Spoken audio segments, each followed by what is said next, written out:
Living effortlessly requires us to trust life completely. This is one of the main components of wu-wei. So you need to relinquish your urge to control or force life and instead learn to let go and trust where your life is headed. The little picture and the big picture are the same picture and essentially one, but we have to trust to understand that reality. The basis of this Taoist holistic view is that when we trust completely, our consciousness begins to harmonize with nature and the irreducible essence of the Tao.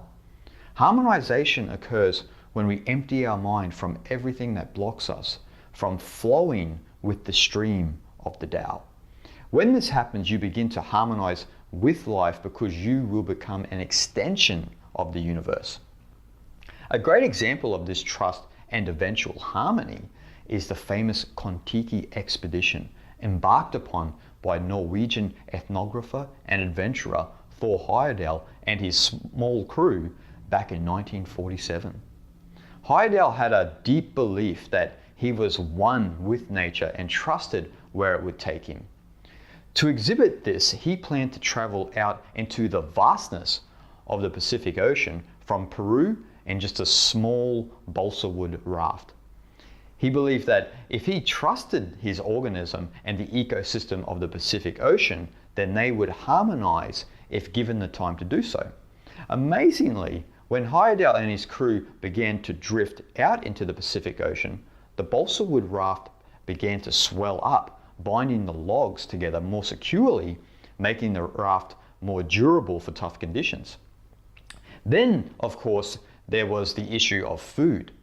But remarkably, flying fish were found on the deck every morning. Heyerdahl and his crew rejected the fear of the unknown, and in doing so, they began to replicate the intelligence of a dolphin because they were moving naturally with the movements of the ocean as if one with it.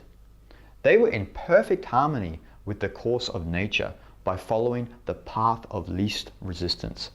They were following the ocean's natural rhythms without trying to do so. According to the great Taoist sage Lao Tzu, this makes perfect sense because our organism is an intrinsic part of nature as nature, and so it is naturally connected. Astonishingly, Heyerdahl and his crew drifted 8,000 kilometers, roughly 5,000 miles, from Peru to the distant islands of the Tuamotus of French Polynesia in the South Pacific.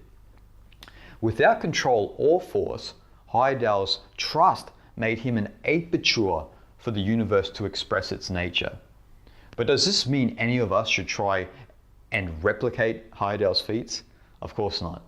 But what his story does illustrate is that in trusting life, he became one with it. And this is the natural harmony we can all experience by living effortlessly.